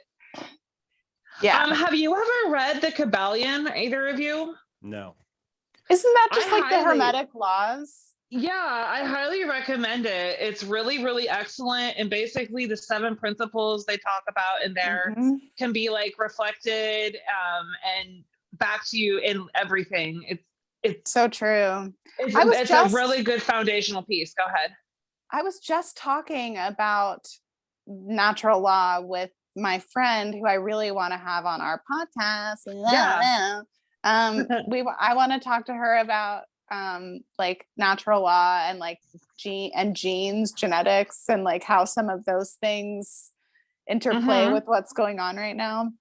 And yeah, like that is so true what you just said. And anybody can tune into the natural laws or the universal laws and the hermetic laws. I mean, you can find them under several. Can I ask a quick question? And Go this ahead. Is completely off topic. Was that fan in your house when you moved in, or is that one you put in? No, this was here. Dude, okay. I fucking hit the jackpot with this place because I think I tried to turn my camera around at the beginning to show you like the river. This is some gold pill shit for real, because I was calling out I was like, I need to move like to the universe, And then I remember. Oh yeah, Amy, you freaking were you really like you really held so much space for me in that process, and man, like That's I am awesome. grateful. Yeah. But she Amy got to was- the coolest cottage with the coolest fan. Yeah, it's pretty dope. It's like between a mountain and a river. Like, I don't know. I'm not gonna question it. We're just gonna accept it. I think where you're at, the vibe that I'm getting, you're gonna get a lot of good energy coming off. Oh my God. I mean, I already feel it after being up here for a few days. You know, I went back home a couple days ago to take my mom somewhere, and I just felt that like very compressed type of frequency. And now here I feel, yeah, it's just, you go where you feel appreciated. And there's definitely like something in spirit here that is like, come here, you know? Exactly. And I'm like, okay, I will not question it. I will just Allow it. Here we go. So do you guys, both of you girls, I'm sorry, I keep saying guys, but both of you women, dick. I know I Just am a dick. You big, tall, bald, racist, misogynist bastard. You No, these are a not- white I don't- man. Yes. So You do exist. do either of you forage for wild mushrooms? No, but I would. Absolutely. I don't, but I would. Yeah. I don't know. In California, I think I'm too ignorant to know the difference between what is edible and it's poisonous. There are so many YouTube videos, TikTok videos, even apps out there that can help you identify them. Like when I go on YouTube, I'll search I'll put in, northeastern, edible wild mushrooms. You're out in California, you're gonna have some that might grow over here, but you're gonna have others. And I will tell you, when I found chicken in the woods, I was like, holy shit. What's chicken in the woods? Oh, it tastes just like chicken. Uh-huh. Okay. So it's a kind of mushroom? Yes. Wow. So I brought it home, I cleaned it up, and they recommend you just use a toothbrush, no water, what have you. And so I cleaned it up, put it in the freezer. They said you freeze it and last up to a year. I was like, okay, great. Well, the one night I was cooking chicken parmesan for my family. And so my wife and my son was over for dinner, and I deep fried some of these pieces of mushroom, and I put it under their chicken. Okay. So they sat there, they devoured their chicken parm. Yeah. And I come out and I said, so how is your guys' chickens? Yeah. My wife goes, what do you mean by chickens? Oh. I said, well, your chicken breast and your chicken in the woods. Immediately, both of their faces, because my son hates fucking mushrooms, but he ate them. My wife loves mushrooms, and she's like, we're not going to trip balls, are we? I'm like, no, they didn't grow fucking cow shit. Okay. wrong type of mushroom. Wrong kind. Yeah. So my wife was like, well, I was eating it and I thought it tasted kind of funny. I'm like, no, you're just saying that now. She goes, okay. Yeah, it actually, I thought it was just little pieces of chicken that might have fell off and you bred it. Yeah. That's chicken in the woods. And then I found the golden gold of wild mushrooms called lion's mane. And oh my God. Yes, lion's mane. Yummy. Yeah. You've had it. Really good for your brain, which is like a really important thing to be consistently like protecting. Yes. Right now. Interesting. I found this one. It was about the size of a baseball. So I brought it home, cleaned it up, and the one night I sliced it up. I put a little bit of butter in the pan and just sauteed it. And I brought it out, and I said to my wife, here, try this. This is supposed to be really, really tasty.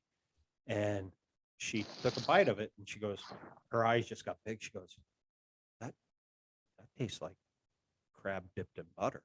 I said, Oh, wow. yeah, it does, doesn't it? And I said, some people say lobster, some people say crab. And we sat there and devoured the whole thing. I said, if I would make a clam chowder, I wouldn't even put the clams in. If I had enough lion's mane, I would throw that all in. And after eating that for the next day or two, my cognitive thoughts were just, Yeah. I had no fog. And Dude, it was mushrooms are no crazy. joke. Yeah. They're Can no we joke. Can we just like have a quick discussion here about, okay, so every summer, like at the end of the summer, I get tons of mushrooms in the backyard and they're not the kind that you can eat. However, whenever I'm like picking them up so my dog doesn't eat them, I notice they have a very interesting shape. And I can't help but think like there's just these life forms that like come out of nowhere. And it's like, when are we just gonna acknowledge that like this is like an alien species and like we're ingesting Well, each mushroom consciousness? each Go mushroom, ahead. depending, I could pick one lion's mane here, Uh-huh. pick this lion's mane here. They're both going to have their own unique DNA structure. Okay, plants. interesting.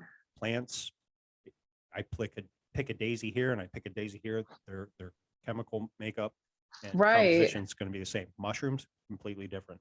And Mushrooms are Wow. similar to humans in that way. yes, and Wow. where they're growing out of, their mycelium branches out to everywhere in the forest.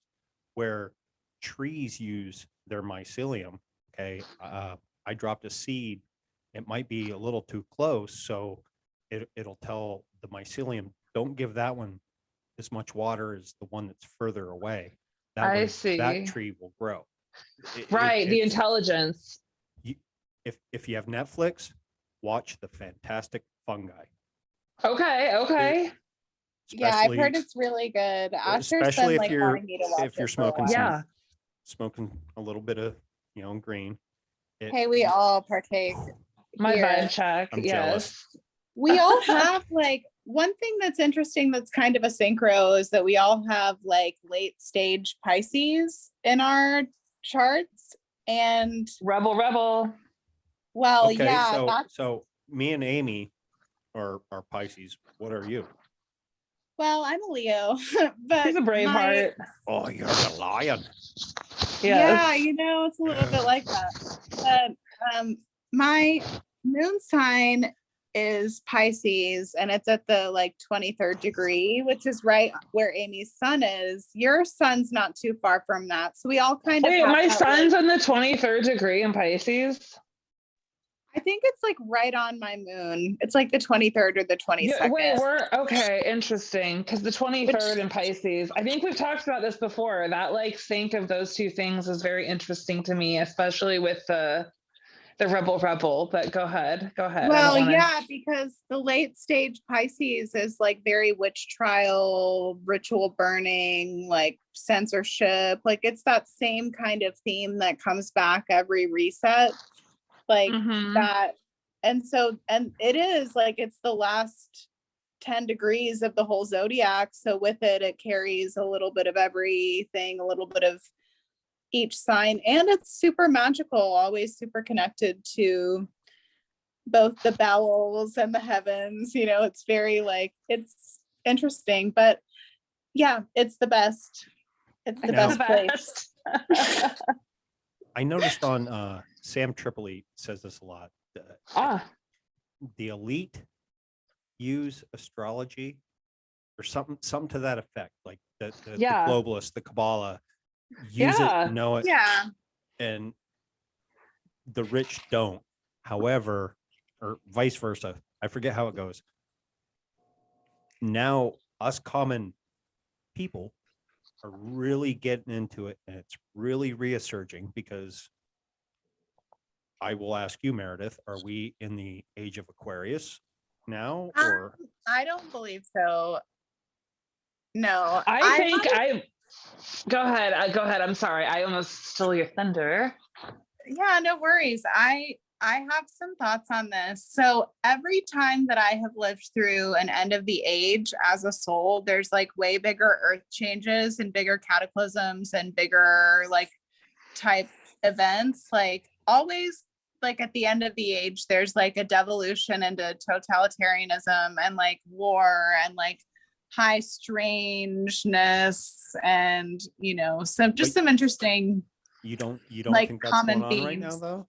Like we've been at war for so long with all these countries, high strangeness, people getting more into like Bigfoot, UFOs, ghosts, you know, whatever. No, and then that's, you know, I believe that we are like nearing the end of the age, but that the end of the age has not yet come. I think it gets louder and louder and more dramatic, and you know, I think what she's saying, Ghost, is that you ain't seen nothing yet. I think well, that's exactly what she's saying. Yeah. You've seen That's a lot, kind but of- you ain't seen nothing yet.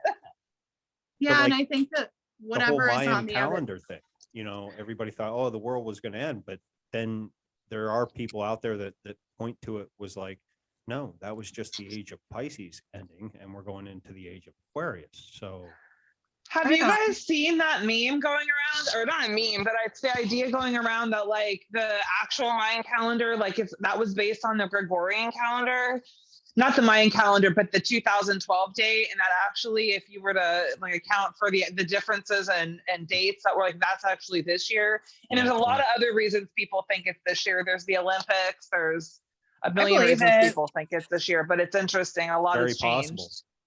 It's off the rails right now. Like we're about to go in some really interesting directions from what I feel.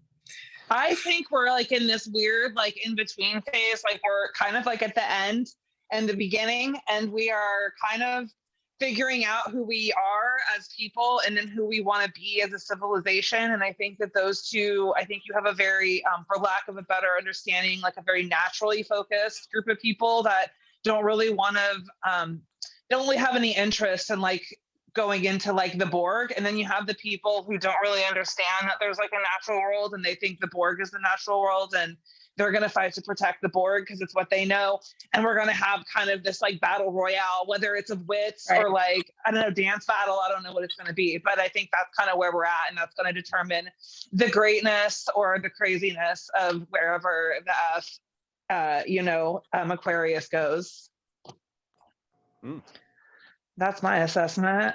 Oh yeah, I like that you talk about the end and the beginning, because ultimately, like, what is the difference really? But it is like we're in like the change, because like it really like does get like super uncomfortable in that change, like when the sun is like popping off with its like shit that it's doing and like everything is happening, it's like, but like ultimately, like I think that for me, part of the gold pill has been like, how am I going to act as an individual through this time? Like what is my like footprint going to be, and like where, like what is my like how do I actually feel about anything, everything? Yeah, I think for a long time, what kind of kept me from a gold pill perspective, let's say for months and months, was that I thought that it was all or nothing. Like technology was bad and the natural world was all that was good, or it was just this like really black and white sort of understanding. And as I sort of navigate through this now, it's again, the conscious engagement always comes up, but it's this huge understanding of there are going to be things that we're going to have to engage with, and it's better just to make sure that you are understanding what they're taking from you. And if you don't want that, then don't use it, and it's just going to be a lot of knowing things for yourselves, and like just doing your own research and figuring stuff out, and our community is going to get stronger for it. And it comes back to like what you were just saying. At the end of the day, it's yin and yang. You have to have the balance of one to complete the balance of the other, and I was the same way, it's got to be all natural, the machines are bad, this, that, the third, whatever it may be. And you have to find a balance that is going to help you, but not only help you, but help you help others and connect with other people. my fucking gosh, I cannot believe that you just said that out of your mouth, like for That real. was very Because brilliant. Wow. yeah, okay, well, thanks. because that's exactly I'm like just a what dumb Amy white and guy.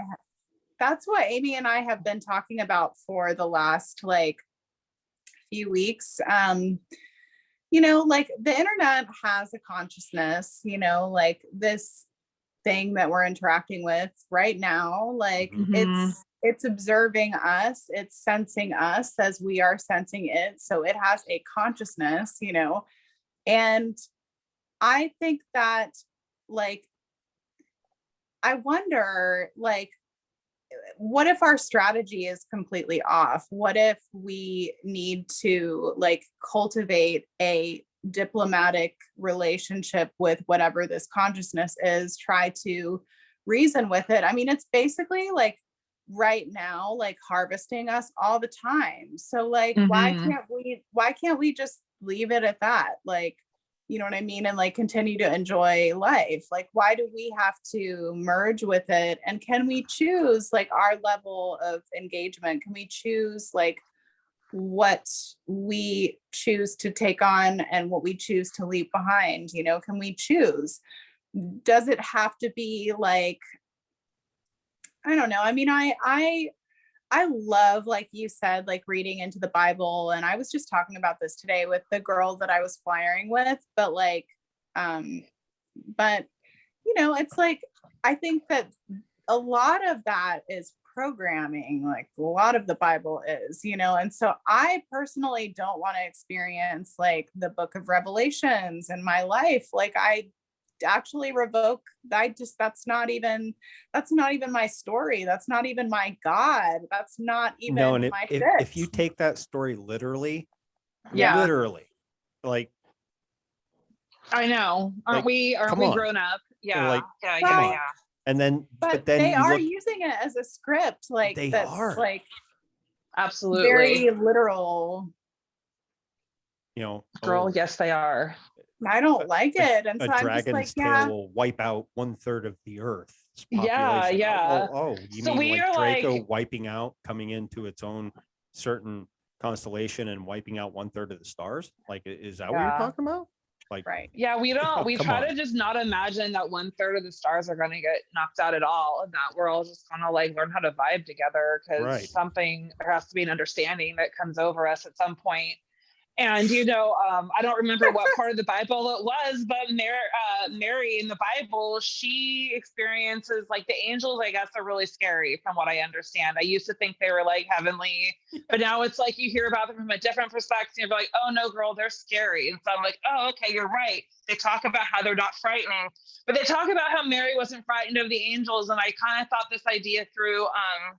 It goes back to this really cool story I heard a while back of this guy. He had his earbuds in and he walked into the store and he he's like, I want a pack of cigarettes. And he tried to get them and everyone looked at him like he was like crazy and they were all scared. And he takes out his earbuds and he essentially realizes like the place is being robbed. But because he wasn't afraid, because he was like not, paying attention to his surroundings, he didn't have the time to be afraid. It totally threw off the robber, right? And so the robber like ran out and that like disarmed the whole thing.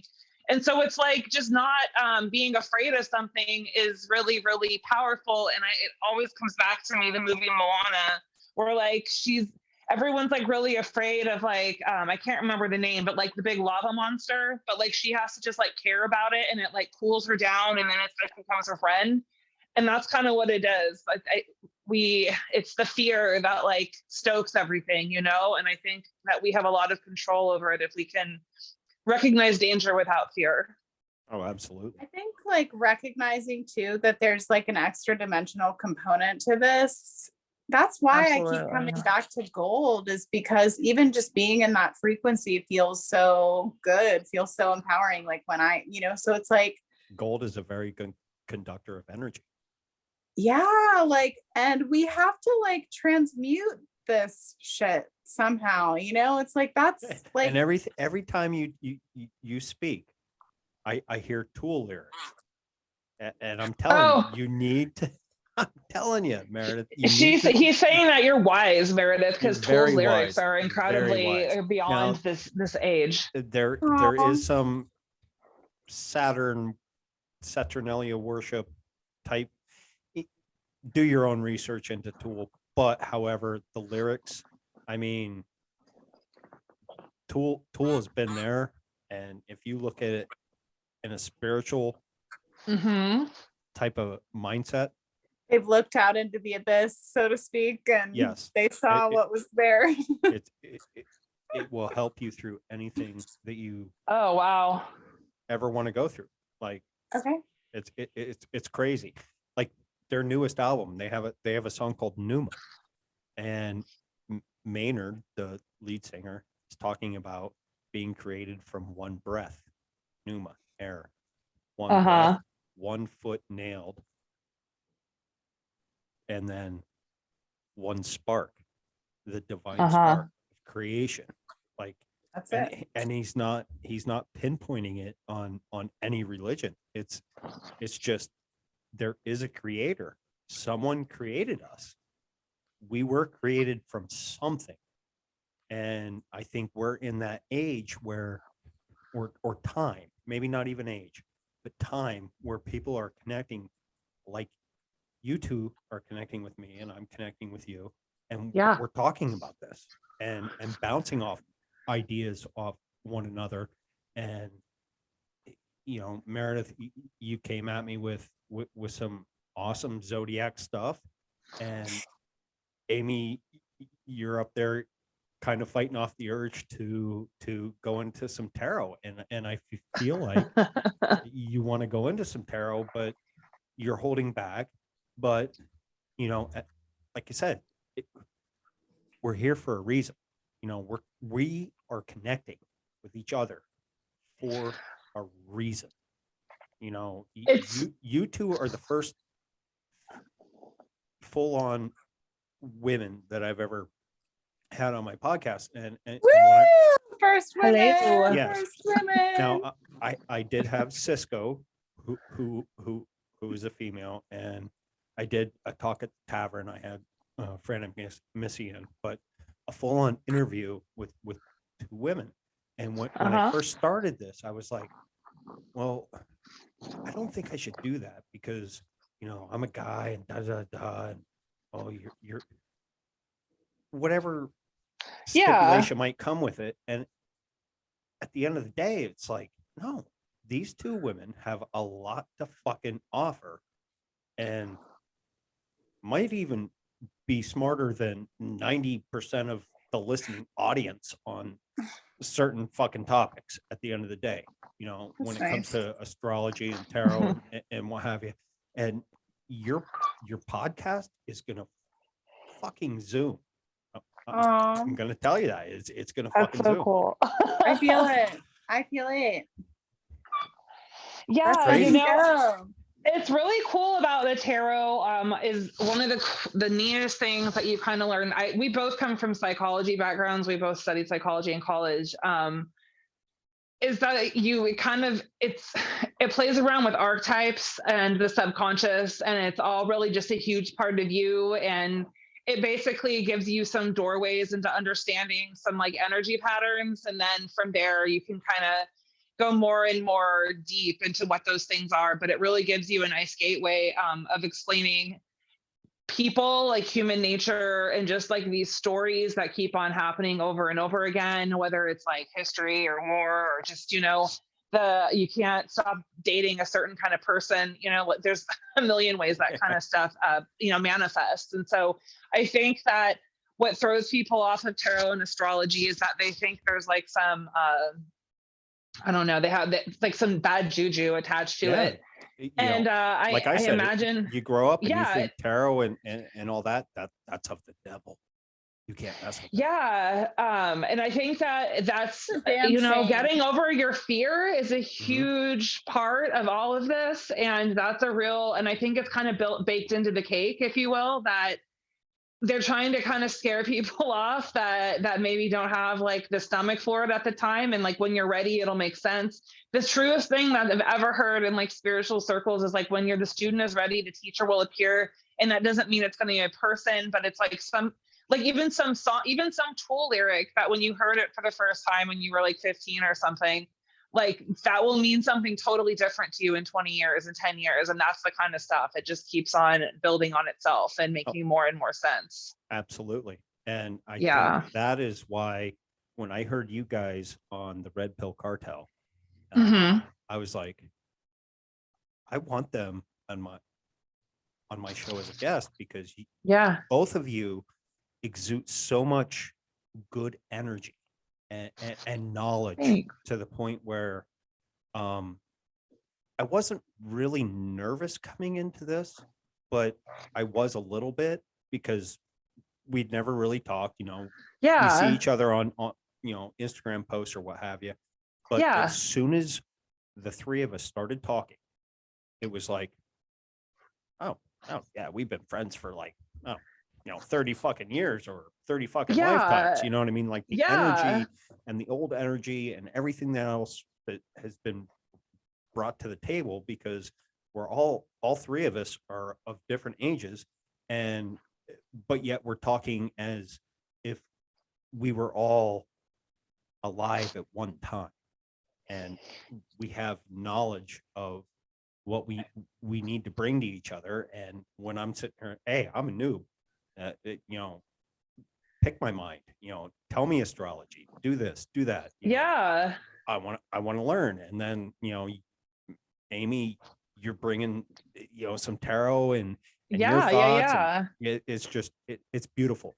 And then you're bringing stuff about mushrooms, and everything is everything. And so we're all, truly, we're all just sharing information, and everyone in our group seems to learn in lots of different ways. And the more vast the subject matter is, the better, I think it's really cool. Sometimes the most mundane stuff has like the most spiritual, like pack it punched in it. You know what I mean? Mm-hmm. Well, how about we wrap it there, and we'll talk a little bit off the air, and plug and plug away, please. You can check me out. Go ahead, Mare.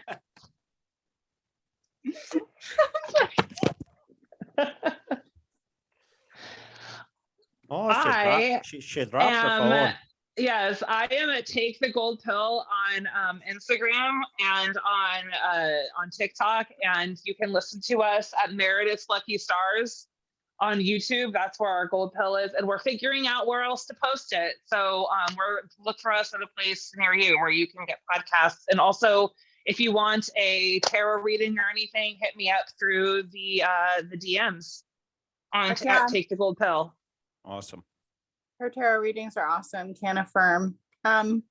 So let's see. So I'm on Instagram at Meredith's Lucky Stars, and I did put 2 episodes of the Gold Pill podcast on Spotify, so you can find those there.